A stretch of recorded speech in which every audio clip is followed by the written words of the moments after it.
Lysara tilted her head as the human soldier stumbled through the palace doors, his boots squeaking against the magnetic floor panels in a way that set off a cascade of alarms she had not touched in centuries.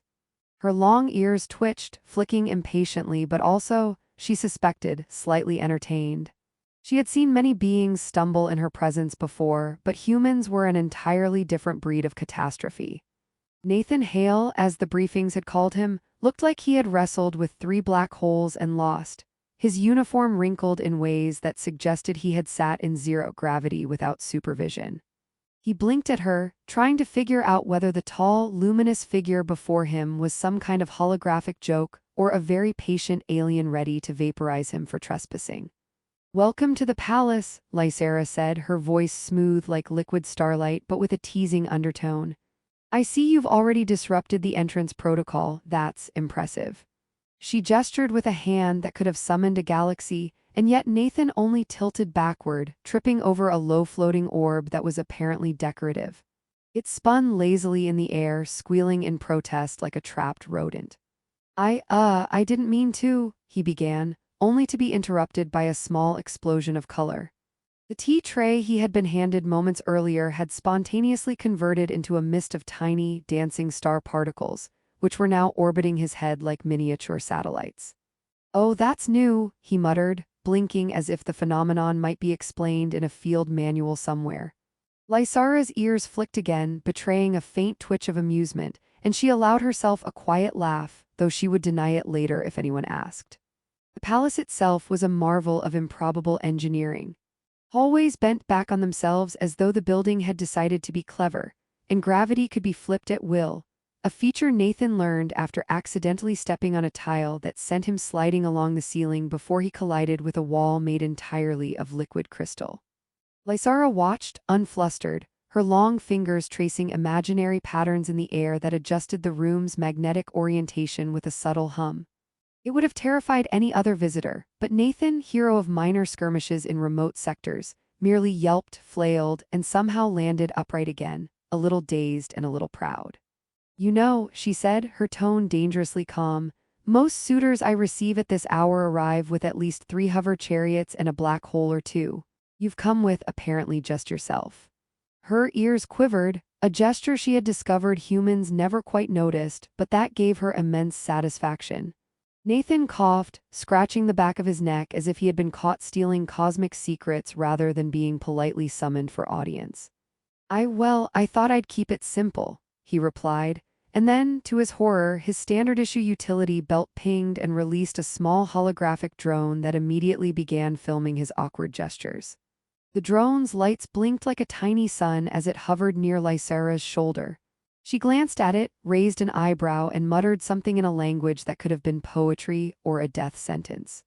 The drone promptly fell silent, as though it had understood her perfectly. Nathan followed her through corridors that defied logic, floating gardens suspended in midair, and atriums where gravity shifted with the mood of the palace. At one point, a particularly daring ribbon of antimatter tried to wrap around his ankle, and he squealed, tripping again. "You might want to, warn people about these," he gasped, untangling himself from the harmless but startling ribbon.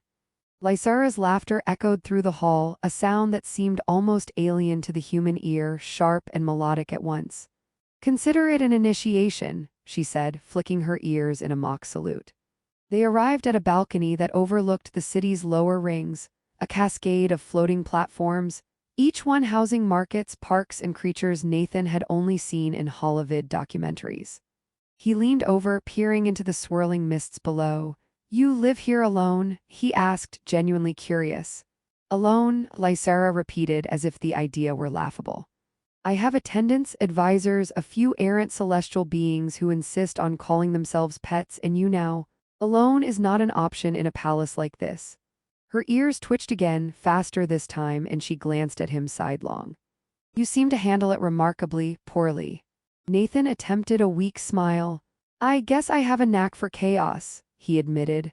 A small spark of electricity flickered from one of the hovering street lamps below, as if punctuating his confession.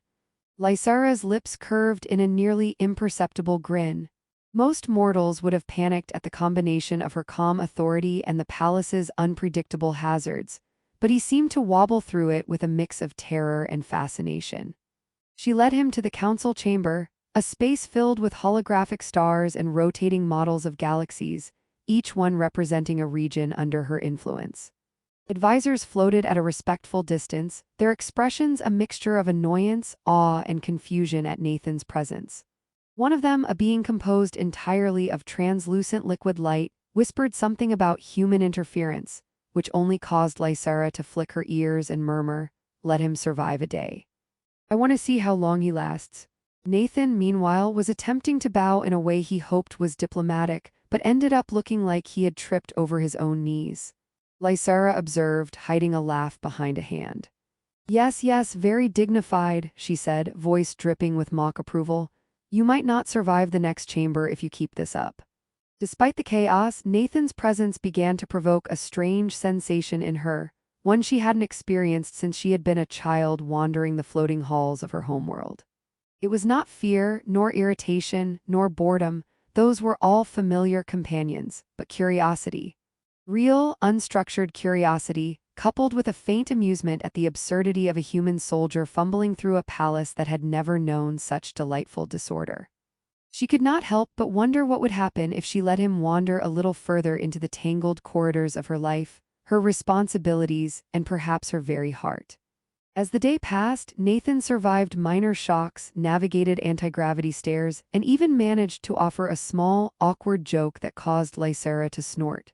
Her long ears quivered in disbelief. It was the first time in decades that a visitor, not a suitor, not a diplomat, not a would-be conqueror, had made her laugh unprovoked. She realized then that something unpredictable had entered her carefully orchestrated world, and for reasons she could not yet name, she wanted to see what would happen next. The sun, or whatever approximated a sun in the orbiting cluster, set in shimmering arcs of blue and violet light, and Lysara watched Nathan stumble toward the exit, his uniform scorched by a stray plasma filament, and realized she might be looking forward to seeing him again. Not because he had power, influence, or wealth, as so many before had tried to wield, but because he had the audacity to survive her palace with humor, wit, and the unshakable confidence of someone who didn't even know the rules. And that audacity, she thought with a quiet twitch of her ears, was exactly the sort of chaos she had been missing in her life. Nathan woke to find himself floating in a chamber of softly pulsing light, the gravity slightly off-kilter as if the palace itself had decided he needed more exercise. He rubbed his eyes, only to realize the floating breakfast tray, complete with a mug of something that glimmered like liquid starlight, was hovering inches from his face. Lysara's long ears twitched as she entered, a grin on her face that suggested she had been awake for hours, orchestrating this little morning challenge. "You're awake," she said, almost as if surprised. "Good, I thought I might have to send the drone to nudge you with plasma filaments." Nathan coughed, trying not to spill his starlight tea, which had a suspicious tendency to evaporate in sparkly puffs if handled too roughly. Thanks," he said. "Is it normal to wake up floating?" "For some guests," Lysara replied. "For most, it's a survival test. You passed yesterday, so we'll call today mild turbulence." Her ears flicked sharply, a movement he was beginning to associate with amusement. They stepped onto a platform that hovered over the lower city rings, the platform itself humming like a living organism. "I thought we could do a tour," she said.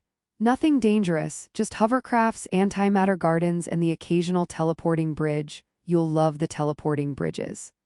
Nathan immediately loved them until he misstepped and landed halfway through a bridge, dangling over a void that, according to Lysara, would have been a minor inconvenience if he fell. "You're kidding," he muttered, arms flailing. "No," she said, casually sipping her own floating cup of tea. "We just like to keep our visitors alert. It prevents the boredom from settling in." As they zipped across the city in magnetic hoversleds, Lysara teased him relentlessly.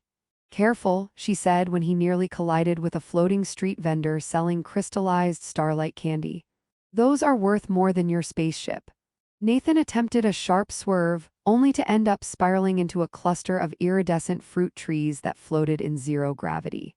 A single pear bounced off his helmet. "I swear," he muttered, "I'm not in shape for this." "You're in shape for surviving," Lysara corrected, "which is far more important in this palace." Her ears flicked again, and Nathan realized he was being assessed not for military skill, but for his ability to endure absurdity. They arrived at a garden where plants shimmered in impossible colors and leaves seemed to hum quietly. Nathan knelt, reaching out to touch one that resembled a jellyfish, and immediately recoiled when it pulsed against his hand. "It's alive," he said, unsure whether to apologize or bow. "Yes," Lysera replied. "We find it polite to warn guests when the flora might object to contact." She leaned closer, though most humans don't care, which is charmingly reckless. He laughed a little awkwardly as a small vine wrapped gently around his wrist like a playful snake.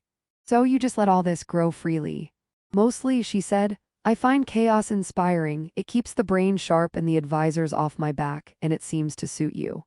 Her ears flicked, and Nathan found himself wondering if they could read emotions. The tour turned into an impromptu race, Lysera on her own hover sled, Nathan wobbling behind, nearly tipping into a gravity well that launched him like a human projectile into a market stall selling anti-gravity hats. The vendor floated upside down, scowling. "Human," he muttered, "this is why we require helmets." Nathan grinned through the chaos, earning a laugh from Lysera. He had never felt so alive or so completely out of his element. Every misstep, every accidental brush with disaster became a shared joke, a bond forming from the ridiculousness of the situation. By afternoon, they arrived at a holographic observatory, a dome filled with projections of the galaxy and tiny points of light representing uncharted star systems. Lysera swirled her hand, and the stars rearranged themselves into intricate patterns. "These are all the suitors who have tried and failed," she said. "Mostly failures, though a few were tragic, but none like you." Nathan squinted at the projections. "None like me." "Exactly," she said, tapping a star that represented him, which glowed brighter than all the others. "You stumble, you flail, you spill things, you make mistakes, and yet, you endure. And somehow that's more impressive than fleets, fortunes, or political influence." He blinked. "You're saying my incompetence is good." "Charming," she corrected, in its own very human way. Her ears twitched. "Also entertaining." The observatory hummed, and a small star fragment floated down toward Nathan. He caught it instinctively, then looked up at her. "I'm not sure if that's supposed to happen." "Nothing here is supposed to happen," she said, her voice light, teasing. "But most visitors panic. You handle it well." As the light shifted, Nathan realized he was beginning to understand something about her, about Lysera. Beneath the elegance, the power, the centuries of practiced rejection, there was a part of her that delighted in the unpredictable, the messy, the human way of failing gloriously. And she seemed to be enjoying his failures far more than she should. Later, they stopped by a small antimatter creek, its liquid glimmering under multiple suns, reflecting impossible colors. Nathan kicked a pebble into the current and watched it spiral endlessly, unable to resist asking, "Does this ever get boring?" "Boring?" Lysera asked, her ears twitching in disbelief. "Do you hear yourself? Every day is new. Today, for example, you managed to trip into 3 different social protocols, spill the entire breakfast, almost crash a hoversled, and survive a holographic dragon attack. That's not boring, that's art." Nathan laughed, shaking his head. "Art? I guess chaos is an art form here." "Exactly," she said, and for the first time, Nathan noticed the faintest smirk tugging at her lips. "And you, human soldier, are unexpectedly talented." They spent the evening exploring rooms filled with oddities, anti-gravity libraries, self-aware paintings that argued with themselves, and mechanical animals programmed to recite poetry when insulted. Each encounter became a source of laughter, commentary, and shared amusement. Nathan began to realize that this world, this palace, and this alien woman were a puzzle that defied logic, but one he wanted desperately to navigate, even if he stumbled every step of the way. When the floating sun dipped below the city's rings, Lysera finally allowed a moment of quiet. Nathan hovered on a balcony, watching the lights of the city blink in impossible patterns, and she stood beside him, her long ears flicking gently as she observed him. "You are fascinating," she said, the words more sincere than teasing this time. "Most humans would have fled by now or screamed or turned into a cosmic liability, but you keep going." Nathan shrugged, a little embarrassed. "I guess I just roll with it." Lysera laughed softly, a sound like starlight on glass. "Good," she said. Because this palace doesn't tolerate caution, and I suspect neither do I. Welcome to my chaos, Nathan Hale. You've survived the first full day, but tomorrow we might actually start having fun. The grand celestial alignment had arrived, the kind of event that made most beings in the sector stop breathing for a few minutes to marvel at the cosmic choreography. Lysara floated in her ceremonial robes, her long ears twitching in a subtle rhythm that seemed to echo the pulse of distant quasars. The palace hummed with anticipation as emissaries from countless star systems arrived, their ships forming intricate orbits like shimmering insects caught in a luminous web. Nathan Hale, still slightly rumpled from yesterday's hoversled misadventures, adjusted his uniform nervously. He had never attended a ceremony of this magnitude, and he wasn't sure if he should stand, bow, salute, or merely pretend to understand interstellar etiquette. "Relax," Lysara whispered, leaning close so he could hear over the comms hum. "Or at least try. You're my human anomaly, not a star diplomat." Nathan blinked, then tried a small smile which ended up looking more like a grimace as a floating chandelier buzzed overhead. "Right," he said, "I'll try to look appropriately impressed." Lysara smirked, her ears twitching in amusement. "Impressed is fine, shock is optional, and remember, do not touch anything labeled as volatile. I say that for your own good." The procession of dignitaries began, each one stepping forward with elaborate gifts. Collapsing star cubes, crystallized nebulae, rare energy beasts that meandered awkwardly across the atrium. Lysara received each with her usual mixture of poise, sarcasm, and those tiny, imperceptible flicks of her ears that indicated either approval or polite disdain. Nathan, meanwhile, hovered at her side, glancing nervously at the shiny artifacts, and then at her expression, trying to anticipate whether he should look horrified, amazed, or just casually indifferent. He had learned by now that nothing in this palace was normal, and yet he still found himself off balance. "Human," a holographic advisor whispered, floating beside him in translucent annoyance. "Do you realize what you are about to witness?" Nathan swallowed. "I have a vague sense, mostly fear." The advisor's collective sigh was audible in some faint psychic resonance. Lysara flicked her ears sharply at them. "He survives everything else," she said. "Let him handle this." When the moment arrived, all the suitors who had traveled light years to seek Lysara's hand stepped forward. There were princes who could bend time, merchants with ships the size of small moons, and warlords whose reputations could annihilate solar systems with a glance. One by one, they bowed and made declarations that had been rehearsed for centuries. Lysara nodded politely, her voice smooth, her eyes glimmering with faint amusement. She dismissed them all with words that were formal yet entirely fatal to their hopes. Some left in huffing frustration, others in polite resignation, but all recognized in that instant that the human soldier beside her was different. Nathan, of course, had no idea what he was doing.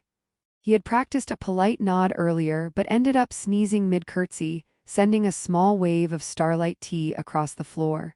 The tea evaporated in sparkles, startling a visiting ambassador who almost tipped into a teleportation portal. Lysara's ears twitched in sheer delight. "Bravo," she murmured, "very human." As the last of the suitors exited, leaving the atrium unnaturally quiet except for the hum of the palace, Lysara turned to Nathan. "You've made it this far, soldier," she said, her tone lighter than any he had heard in their days of chaos and exploration. "And unlike the others, you're still standing, or hovering, mostly standing." Nathan raised an eyebrow. "Is that good?" "Very," she replied. "Because you, Nathan Hale, have proven that survival, humor, and stubbornness matter more to me than fleets, fortunes, or fancy speeches." He blinked, unsure whether she was teasing or sincere. She leaned closer, the faint starlight catching the edges of her long ears, and Nathan felt the weight of centuries of expectation and solitude in her gaze. "Wait," he said. "Are you saying?" "Yes," she interrupted, smirking. "I'm proposing to you." The words hung in the zero-gravity air, heavier than any artifact or energy signature in the atrium. Nathan froze, his mind processing everything he had learned over days of chaos, laughter, and accidental heroics. He had gone from terrified soldier to awkward companion to someone Lysara trusted, someone she found amusing, unpredictable, and, as it turned out, essential to her happiness. "You mean me?" he asked, voice cracking slightly. "Yes, you," Lysara confirmed, her ears flicking once sharply, betraying a spark of genuine excitement. I have rejected every powerful suitor in the galaxy, and now I am choosing a human soldier who trips over stairs, spills magical tea, and laughs at my puns. Nathan laughed nervously, then realized he was actually smiling.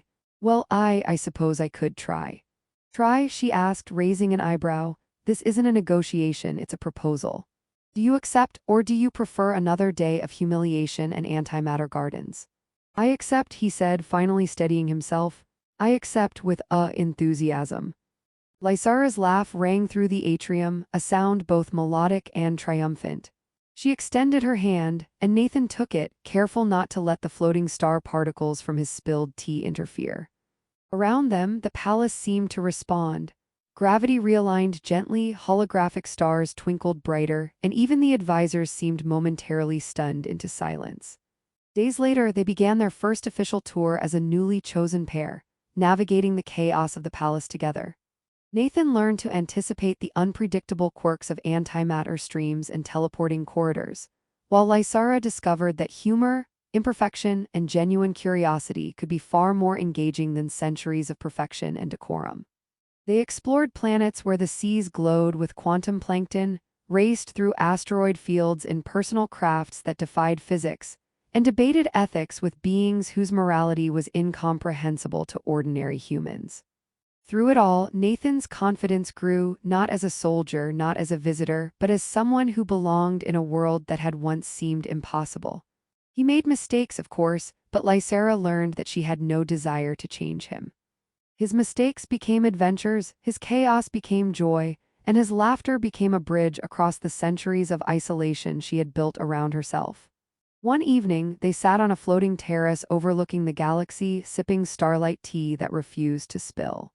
Nathan turned to her. You know, I came here thinking I'd survive a diplomatic mission, didn't think I'd end up this. This, she asked, tilting her head, ears flicking with playful curiosity. This, he said, gesturing at the city, the stars, and her. All of it, chaos, beauty, you. Lysara's ears quivered, a movement that conveyed more than words. I chose you, she said softly. Not for skill, not for influence, but because you were willing to stumble, laugh, and keep going. That matters. Nathan grinned. Well, good, because I wasn't planning to stop. They laughed together, the sound mingling with the hum of the city, the stars, and the palace itself. In that moment, centuries of tradition, isolation, and expectation melted away, leaving only two beings who had found, against all odds, something real. Love built on humor, trust, and the thrill of navigating a universe where anything could happen. And as the twin suns set across the rings of the lower city, Lysara's long ears flicked once more, not in amusement, but in contentment, and Nathan knew that whatever challenges the galaxy might throw at them, they would face them together, laughing all the way. The palace hummed, the stars blinked, and somewhere a very small ant